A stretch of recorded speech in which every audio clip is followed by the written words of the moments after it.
कैसा गया आप सभी लोगों का पेपर? सर फिजिक्स हार्ड थी, कुछ बच्चों को हार्ड लगा, ठीक है। हाँ सब टफ हो गया है शिफ्ट, क्योंकि यार देखो पेपर प्रिडिक्टेबल होता जाता है शिफ्टों के साथ, है ना। तो कहीं ना कहीं वो थोड़ा बहुत हार्ड होता है, लेकिन इतना ज्यादा भी हार्ड नहीं होगा, ठीक है।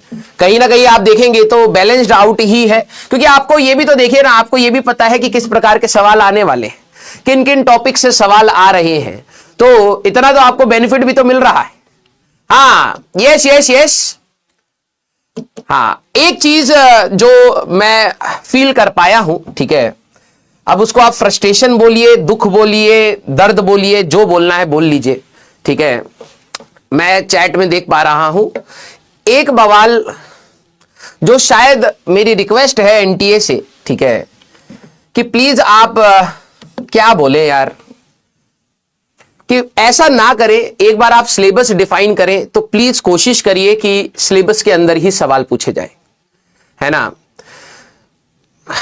न्यूटन्स लॉ ऑफ कूलिंग से भी सवाल उठ के आ गया है, ठीक है, आई नो, और कार्नोट से भी सवाल आ गया है, ठीक है। तो अब ये बात बड़ी दर्दनाक है यार बच्चों के लिए। अब देखो मैं ये कहता हूं कि जो 12वीं क्लास का बच्चा है, ठीक है, हो सकता है उसके लिए उसने बोर्ड्स के लिए पढ़ा हो, लेकिन जो ड्रॉपर क्लास का बच्चा है उसके लिए तो थोड़ी सी नेगेटिव बात है, ठीक है।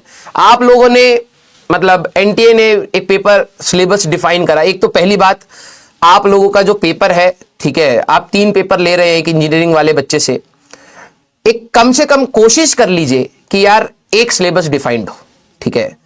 इसमें टीचर भी पिस रहा है, इसमें बच्चा भी पिस रहा है, इसमें सब लोग पिस रहे हैं, और आप लोग सिलेबस डिफाइन करने के बाद ही मतलब ऐसी चीजें कर देते हैं जिससे बच्चे का स्ट्रेस बढ़ जाता है ना। तो आई नो, अब क्या है ना कि देखो हर स्टेट्स का अलग अलग है, ठीक है, कुछ स्टेट्स के सिलेबस पे अब क्या बोले इसमें, मतलब ऐसा रायता फैला रखा है, ठीक है।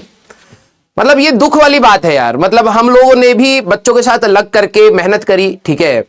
अब 6-7 महीने हम लोगों ने भी करा। अब क्या होता है, एक तो ड्रॉपर वाले बच्चों का अगर मैं पेन पॉइंट समझू तो एक तो टाइम कम मिलता है।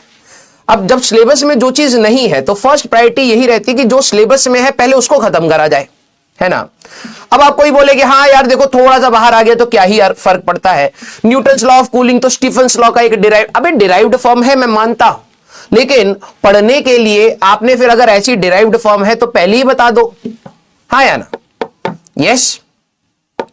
तो ये वाली चीज ना मेरे लिए बहुत मतलब जब मेरे पास मेरे को पता लगा ये वाली चीज, और आज भी शिफ्ट में जैसे ही मैंने सवाल देखा कार्नोट का, ऊपर से बीटा डीके का भी आ गया। चलो बीटा डीके तो आप कहीं ना कहीं इतना कठिन नहीं था, आप उसको कर सकते हैं, लेकिन कार्नोट इंजन मैं ये भी नहीं कह रहा हूं वो भी कठिन था, लेकिन मैं कह रहा हूं कि क्यों ही देना उस चीज को। क्या आपके पास सिलेबस की कमी थी, क्या आपके पास टॉपिक्स की कमी थी, क्या आपके पास क्वेश्चंस की कमी थी? नहीं थी, है ना।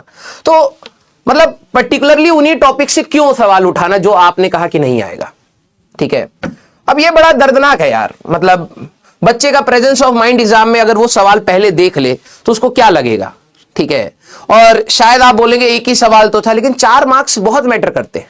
क्या जो भी आप कट ऑफ निकालेंगे उस कट ऑफ से नीचे 4 मार्क्स वालों को कुछ लेवरेज मिलता है? नहीं मिलता है ना। तो ये नहीं होना चाहिए, एंड इट्स माई रिक्वेस्ट कि जब आप सेकेंड शिफ्ट लें, ठीक है, तो कोशिश करिए कि यार ऐसी चीजें दोबारा ना दोहराई जाए। पिछली बार भी ऐसा हुआ है कि एफिशिएंसी से रिलेटेड सवाल आए हैं, ठीक है, मैग्नेटिज्म में अर्थ मैग्नेटिज्म तक के सवाल पूछ ले गए थे, इस नहीं पिछले साल की बात कर रहा हूं। तो कहीं ना कहीं क्लैरिटी, आप ही सिलेबस डिफाइन कर रहे हैं, हम उस सिलेबस को फॉलो कर रहे हैं, बच्चा उसको फॉलो कर रहा है, एट द लास्ट फिर आप कह रहे हैं कि नहीं हम तो पूछ लेंगे, तो ये गलत है ना। तो अब डिस्कस कर लेते हैं बेटा फिजिक्स का पेपर। मैं जहां तक अभी तक बच्चों ने सवाल बताए हैं, मैं ये बोलूंगा कि सवाल की कहानी ऐसी है कि देखो कुछ ना कुछ तो प्रेडिक्टेड था, तो कुछ बच्चों को अगर कठिन लग रहा हो तो मैं कह सकता हूं आपके लिए एक लेवरेज भी होता है। जो पहली बार अटेम्प्ट जिन्होंने दिया है उनको नहीं पता कि सवाल कहां से आने वाले है ना, तो आपको थोड़े से ट्रेंड एनालिसिस करके भी कहीं ना कहीं अंदाजा पता लग जाता है, राइट। हाँ, अगर आपके कुछ सवाल थोड़े बहुत इधर उधर कठिन है तो आप उसको थोड़ा सा मैनेज कर सकते हैं। चलिए अब हम लोग जरा एक बार फिजिक्स की बात कर लेते हैं, और ये हमारे लिए भी एक लर्निंग है, ये पर्सनली मेरे लिए भी एक लर्निंग है कि अगले साल हमें सिलेबस को तो फॉलो ही नहीं करना है, हमें सब पढ़ा देना है। अब बच्चे को आखिरी में ये स्ट्रेस हो कि भाई ये भी चीज क्यों पढ़ाई जा रही है जो अभी नहीं पूछी जाएगी, तो कोई भरोसा नहीं है। बेसिकली यही हुआ कि आप जेईई मेंस का सिलेबस अलग, बोर्ड्स का सिलेबस अलग, एडवांस का सिलेबस अलग, अब हर चीज का कॉमन करके पढ़ा दो, क्योंकि हमें भी नहीं पता कि कल क्या पूछ लिया जाए, है ना। तो चलिए।